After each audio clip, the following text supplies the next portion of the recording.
گرامی قدر حاضرین و سامعین، پیارے پیغمبر صلی اللہ تعالیٰ علیہ وسلم کی ایک مبارک حدیث کی تشریح کا تسلسل چل رہا تھا۔ اس مبارک حدیث میں رسول اکرم صلی اللہ تعالیٰ علیہ وسلم نے ایک مسلمان کے دوسرے مسلمان پر حقوق ذکر فرمائے۔ اس موضوع سے متعلقہ کئی احادیث مبارکہ ہیں، لیکن جس حدیث کا تسلسل چل رہا تھا وہ حدیث مبارک امام مسلم رحمۃ اللہ علیہ نے اپنی صحیح مسلم میں ذکر فرمائی ہے، اور اس میں رسول اکرم صلی اللہ تعالیٰ علیہ وسلم نے ایک مسلمان کے دوسرے مسلمان پر 6 حقوق ذکر فرمائے۔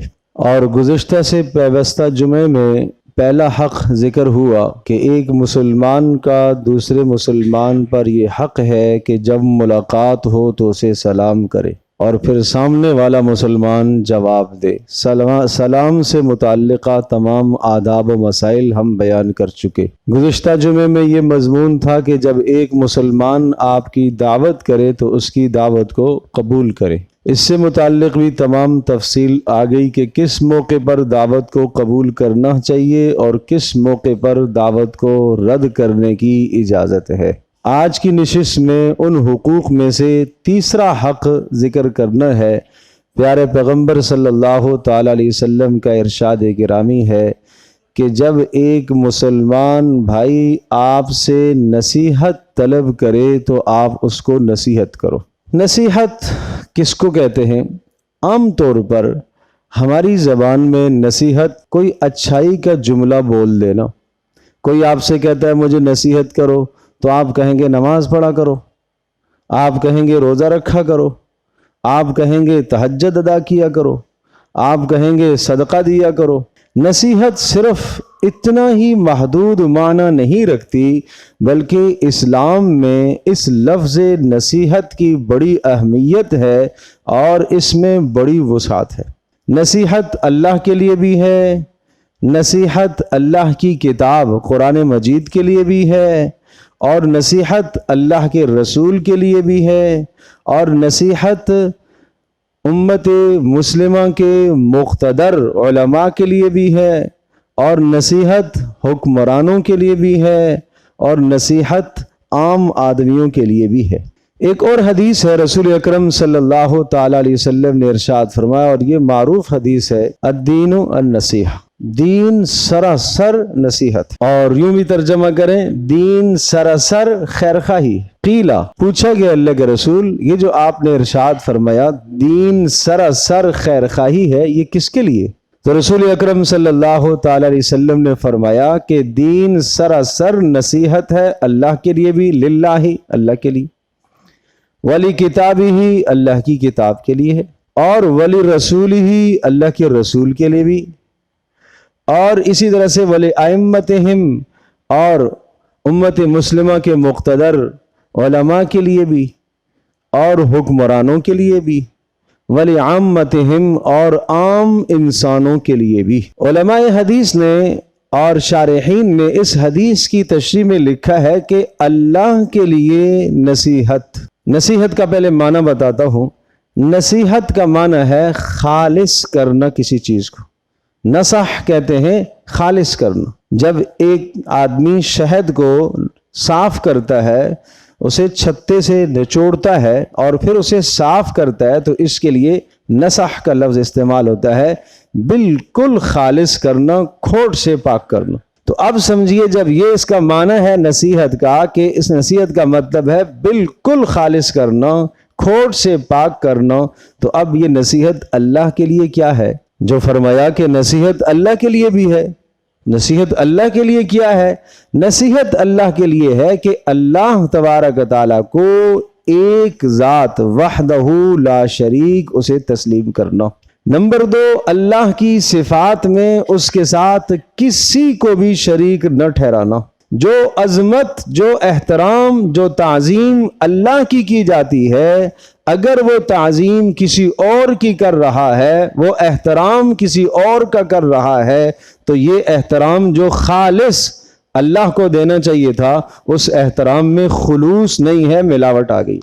مثال کے طور پر ایک آدمی نماز پڑھ رہا ہے اور اس نے نیت باندھی ہے اور 2-4 آدمی اس کو دیکھنے لگ گئے اور وہ دیکھ رہے ہیں کہ ماشاءاللہ یہ صاحب بہت اچھی نماز پڑھ رہے.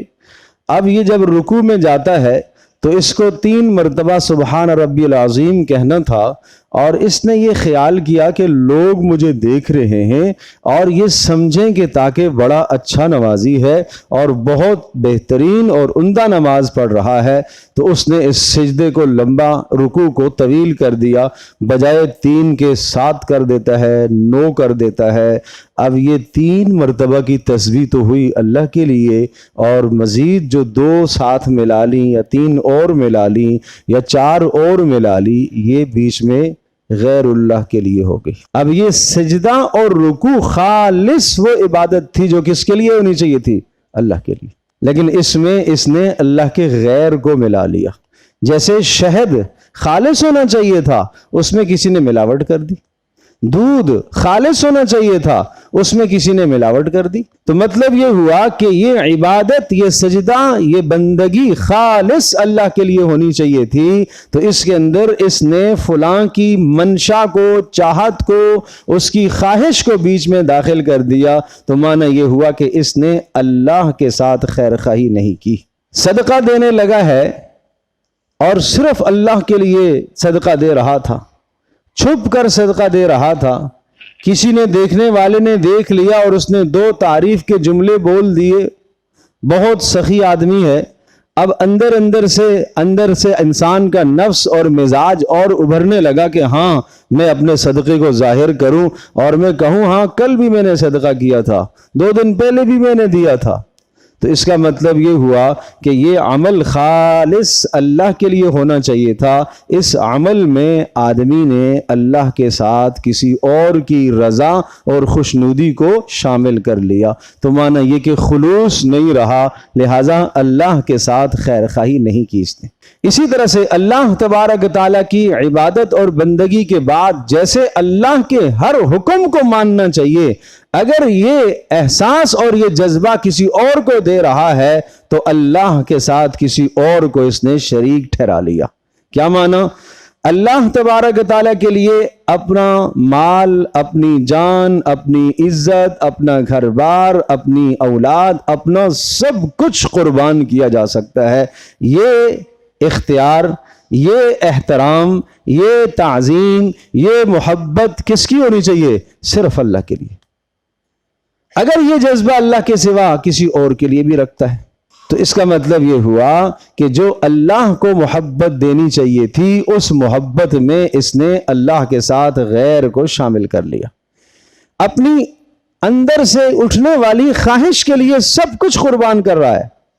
اپنی چاہت کے لیے اپنے بیوی بچوں کو بھی پیچھے کر دیتا ہے، ماں باپ کو بھی پیچھے کر دیتا ہے، سارا مال لٹا دیتا ہے اندر سے اٹھنے والی چاہت کے لیے. تو معنی یہ ہوا کہ یہ احترام تو اللہ کو دینا چاہیے تھا، اس نے اپنی خواہشات کو دے دیا. تو اس نے اللہ کے ساتھ اپنے نفس کو شریک ٹھہرا لیا. یہ اللہ کے ساتھ خیر خواہی نہیں ہے. اسی طرح سے بتایا کہ اللہ کی کتاب قرآن مجید کے ساتھ بھی خیر خواہی ہو.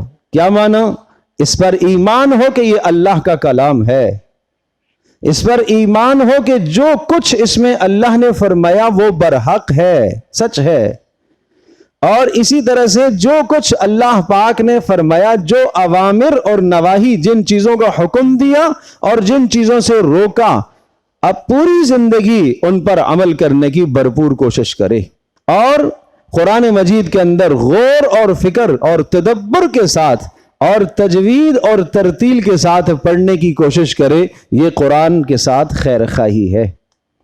اللہ کے رسول کے ساتھ بھی خیر خواہی. محمد رسول اللہ صلی اللہ تعالی علیہ وسلم کو اللہ کا رسول، اللہ کا نبی اور پیغمبر تسلیم کرے.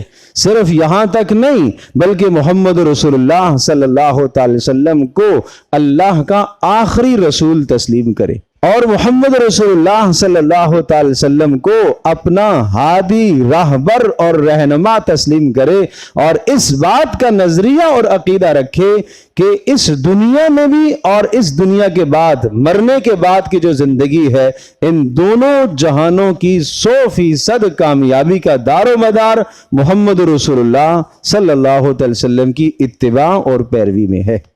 یہ ہے رسول اللہ صلی اللہ علیہ وسلم کے ساتھ خیر خواہی۔ اور پھر بتایا آپ نے کہ آئمہ کے ساتھ خیر خواہی۔ آئمہ دو طرح کے، آئمہ سے مراد ارباب اقتدار بھی ہیں، جن لوگوں کے ہاتھ میں ملک کا نظم و نسق ہے، جو حکومت چلا رہے ہیں، ان کے تمام جائز معاملات میں وہ معاملات، جن معاملات کے ذریعے سے، وہ احکام جن کے ذریعے سے ملک کا نظم و نسق قائم ہوتا ہے، ان کی اتباع کرنا ضروری ہے، ان کی پیروی کرنا ضروری ہے۔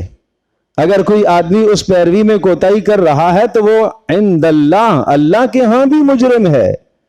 وہ حکومت کا مجرم تو ہے ہی ہے، لیکن اللہ کے ہاں کا بھی مجرم ہے۔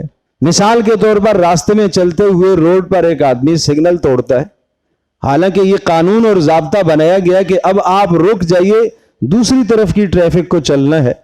اگر یہ نظم و نسق نہ ہو تو کیا ہوگا؟ نتیجہ آپس میں تصادم ہے، ٹکراؤ ہے۔ تو اب اس نظم و نسق کو بنایا گیا ہے ملک کی فلاح کے لیے، عوام کی فلاح کے لیے اور جانوں کے تحفظ کے لیے یہ قائم کیا گیا ہے۔ اگر ایک آدمی اس قانون کی پاسداری نہیں کرتا تو وہ حکومت کا مجرم ہونے کے ساتھ ساتھ اللہ کا بھی مجرم، گناہ کا کام ہے۔ اور وہ کوئی سمجھداری نہیں کر رہا، وہ کوئی اپنی بہادری نہیں دکھا رہا کہ جناب میں نکل گیا، مجھے کسی نے نہیں پوچھا، مجھے کون پوچھ سکتا ہے۔ تو یہ معنی ہے کہ وہ احکام کے جو قرآن و سنت سے متصادم نہ ہو، ارباب اقتدار اگر آپ کو ان باتوں کا حکم دیتے ہیں جو قرآن و سنت کے موافق ہیں اور جن چیزوں میں لوگوں کی فلاح اور کامیابی ہے، تو ان کی اطاعت ہے، ان کی اطاعت لازم ہے۔ اسی طرح سے اگر وہ کوئی خلاف شرع بات کا حکم دیں، وہاں اطاعت نہیں کرنی۔ اگر وہ کوئی خلاف شرع بات کا حکم دیں تو ان کو نصیحت کرنی ہے، ان کو سمجھانا ہے، یہ ان کے ساتھ خیر خواہی ہے۔ ان کی ہاں میں ہاں ملانا خیر خواہی نہیں ہے، ان کی ہر غلط بات کو درست کرنا یہ ان کے ساتھ خیر خواہی نہیں ہے، یہ بدخواہی ہے۔ جو اس نے کہہ دیا وہ پتھر پر لکیر ہے، چاہے وہ قوم کے مفاد کے خلاف ہو، چاہے وہ اسلامی مفاد کے خلاف ہو، چاہے وہ ملکی مفاد کے خلاف ہو، جو اس نے کہہ دیا اسے تسلیم کرنا ہے، جس سے انسان کی ذات متاثر ہو، لوگوں کی عزتیں پامال ہوں۔ یاد رکھیے گا، یہ ان کی خیر خواہی نہیں ہے کہ ان کی ہر بات کو تسلیم کیا جائے۔ اس موقع پر خیر خواہی یہ ہے کہ غلط بات کی نشاندہی کر کے انہیں سمجھایا جائے، اور یہ صحابہ کرام رضی اللہ عنہم اجمعین کا معمول تھا۔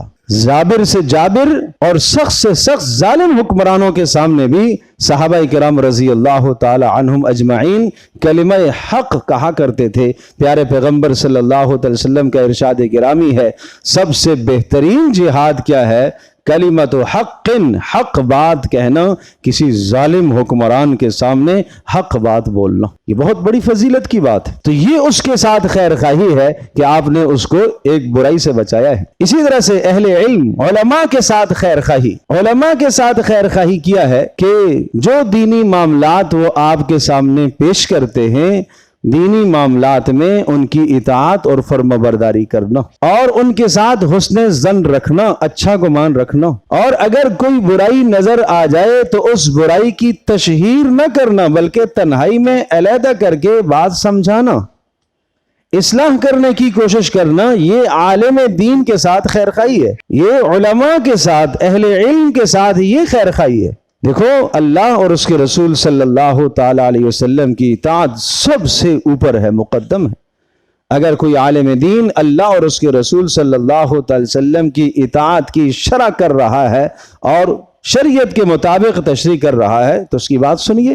لیکن اگر جہاں آپ کو 100% نظر آ رہا ہے کہ یہ اللہ اور اس کے رسول صلی اللہ علیہ وسلم کے حکم کی خلاف کی بات ہے، تو اخلاق کے دائرے میں رہتے ہوئے بات سمجھانا یہ خیر خواہی ہے۔ اسی طرح سے رسول اللہ صلی اللہ علیہ وسلم نے فرمایا وَلِعَامَّتِهِمْ کہ عام لوگوں کے ساتھ بھی خیر خواہی کرو، عام لوگوں کے ساتھ بھی خیر خواہی۔ اب عام لوگوں کے ساتھ خیر خواہی، ایک اور حدیث میں امام ترمذی رحمۃ اللہ علیہ نے اس روایت کو اپنی جامع ترمذی میں نقل فرمایا ہے۔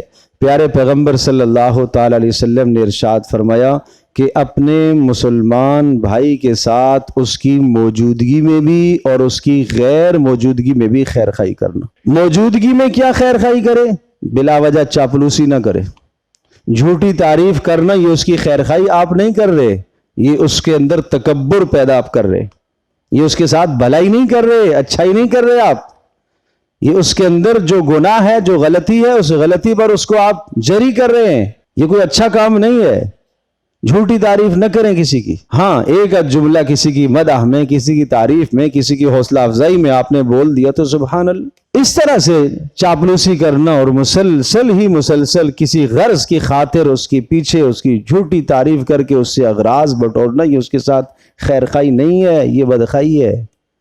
یہ آج ہمارے معاشرے میں ایسا ہے، کون کسی کے ساتھ خیر خواہی کر رہا ہے؟ اور اسی طرح سے اگر وہ آپ سے اچھا مشورہ طلب کرے تو مشورہ دینا، وہ مشورہ دینا کہ جس مشورے میں اس کے لیے بھلائی ہے، یہ اس مسلمان کی خیر خواہی۔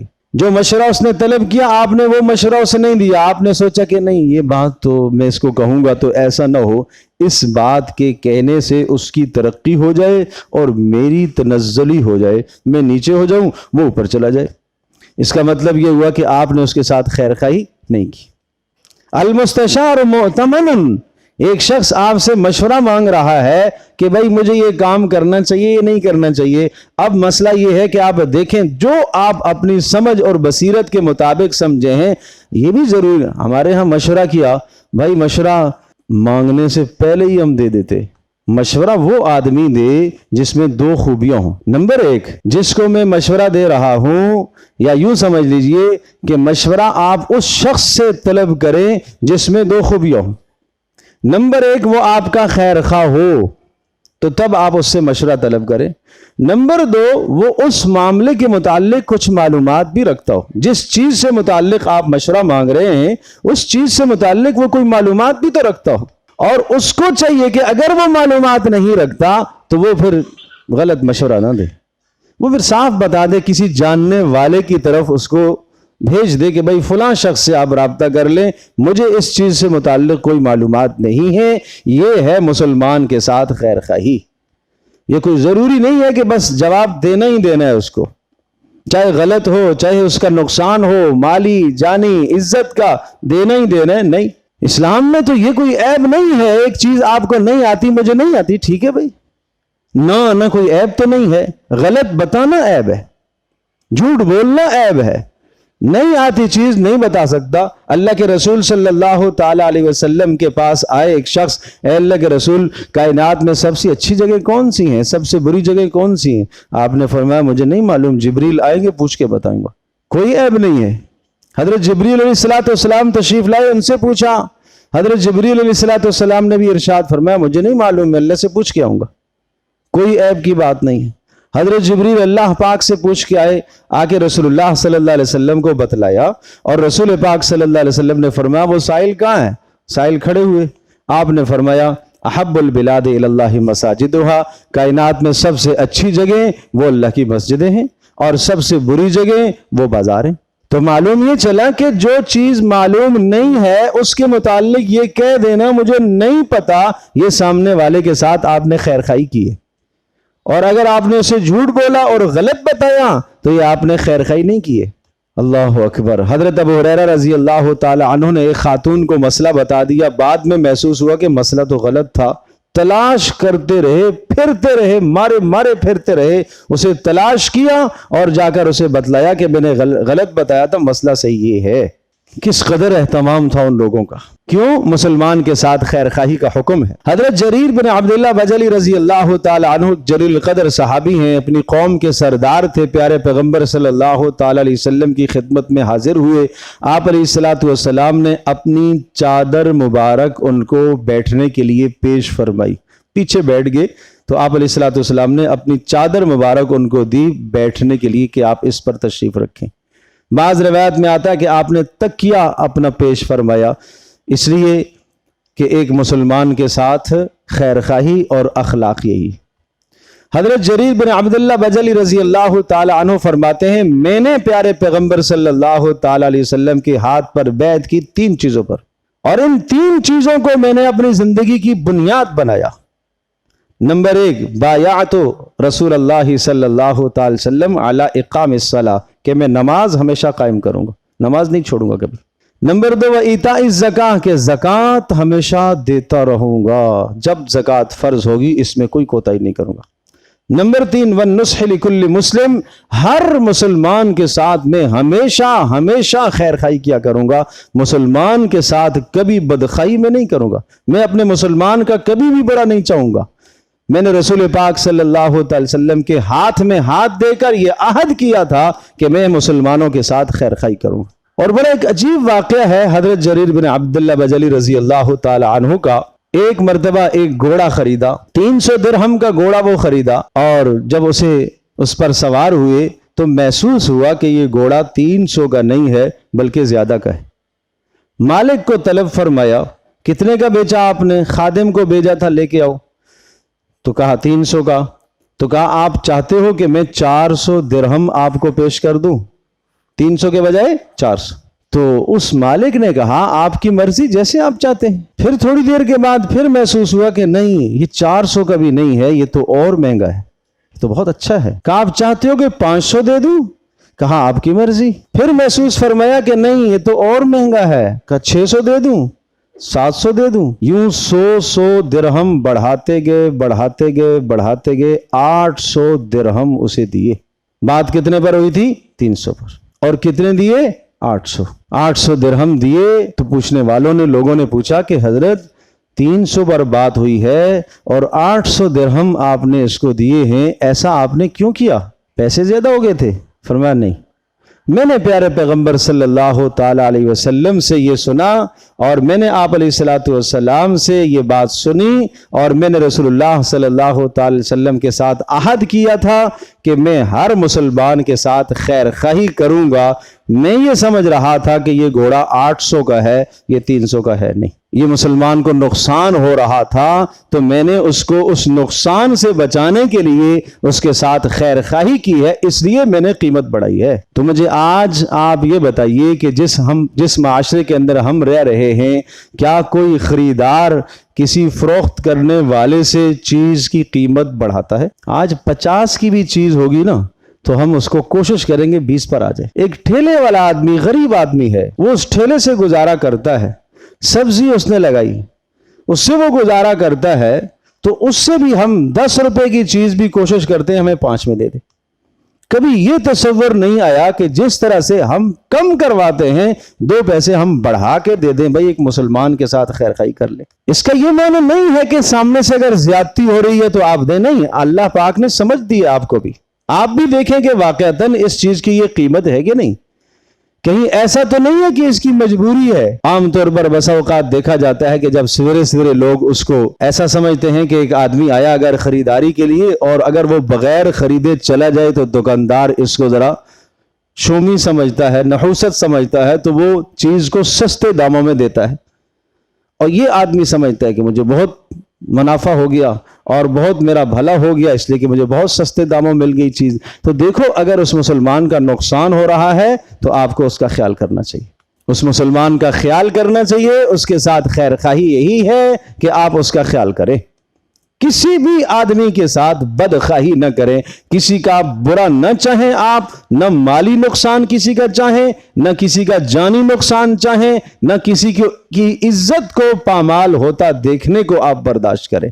جب آپ اپنے آپ کو اس مسلمان کی جگہ پر کھڑا کر کے دیکھیں گے کہ اگر اس کی جگہ پر میں ہوتا تو میں کیا چاہتا، تو جو آپ اپنے لیے خیر خواہی پسند کریں وہ اپنے مسلمان بھائی کے لیے بھی خیر خواہی پسند کریں۔ یہ مسلمان کا مسلمان پر حق ہے کہ اس اپنے مسلمان بھائی کے ساتھ خیر خواہی کرنا، بھلائی سے پیش آنا، اس کی اچھائی کی تعریف کرنا، اس کی اچھائی کو اچھا سمجھنا، اور اگر وہ کوئی غلط کام کر رہا ہے تو اس کے عیب کو اچھالنا نہیں ہے، اس کے عیب کو دور کرنا ہے، یہ اس کے ساتھ خیر خواہی ہے۔ تنہائی میں لے کے اس کو سمجھانا ہے، نصیحت کرنی ہے، فضیحت نہیں کرنی۔ نصیحت خیر خواہی کو کہتے ہیں، فضیحت رسوا کرنے کو کہتے ہیں۔ رسوا نہیں کرنا ہے اس کا عیب دیکھا تو پورے محلے میں جناب ڈنڈورا پیٹ دیا، یہ ہے، یہ ایسا کرتا ہے، یہ ویسا کرتا ہے، یہ ایسا کرتا ہے۔ مسلمان کی غیر موجودگی میں اس کی غیبت کرنا یہ اس کے ساتھ بدخواہی ہے، اس کی چغلی کرنا یہ اس کے ساتھ بدخواہی ہے، اس کی برائی کو لوگوں کے سامنے ظاہر کرنا یہ مسلمان کے ساتھ بدخواہی ہے، مسلمان کے عیب کو چھپا لینا یہ اس کے ساتھ خیر خواہی اور اچھائی ہے، اس کے مال کی، اس کے جان کی، اس کی عزت کا تحفظ کرنا یہ مسلمان کے ساتھ خیر خواہی ہے۔ تو پیارے پیغمبر صلی اللہ تعالی علیہ وسلم نے حق بتلایا، ایک مسلمان کا دوسرے مسلمان پر حق ہے کہ اپنے مسلمان بھائی کے ساتھ خیر خواہی کیا کرے۔ یہ خیر خواہی آپ اپنے گھر میں بھی دیکھیں، یہ خیر خواہی آپ اپنے محلے میں بھی کریں، یہ خیر خواہی آپ جہاں کام کر رہے ہیں، ملازمت کر رہے ہیں، آپ کے ساتھ کام کرنے والے جو لوگ ہیں ان کے ساتھ بھی خیر خواہی، یہ خیر خواہی آپ راستے میں بھی اہتمام سے کریں۔ مسافر ہیں اگر آپ، سفر کے دوران بھی آپ مسلمانوں کی بھلائی چاہیں، ہر حال میں مسلمانوں کی بھلائی چاہنا یہ پیارے پیغمبر صلی اللہ علیہ وسلم کے کریمانہ اخلاق ہیں، اور ہمیں انہی اخلاق کا حکم دیا گیا ہے کہ مسلمان کے ساتھ خیر خواہی کیا کریں۔ اللہ مجھے بھی، آپ کو، ہم سب کو عمل کی توفیق عطا فرمائے۔